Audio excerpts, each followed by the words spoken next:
বিটবক্সের এই জাস্ট তিনটা সাউন্ড যদি তুমি শিখতে পারো তাহলে হিন্দি, বাংলা, ইংলিশ যে কোনো গানের সাথে তুমি ইজিলি বিটবক্স করতে পারবা। অ্যান্ড পার্সোনালি এই তিনটা সাউন্ড ইউজ করে কিন্তু আমি বিভিন্ন গান কভার করে থাকি। Sound number 1, kick drum. Sound number 2, hi hat. And sound number 3, কে স্নেয়ার।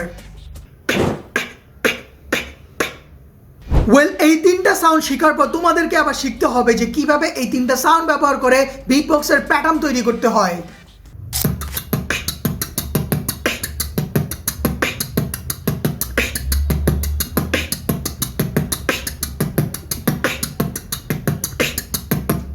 And এই তিনটা সাউন্ডে যদি টিউটোরিয়াল লাগে কমেন্ট ডাউন below।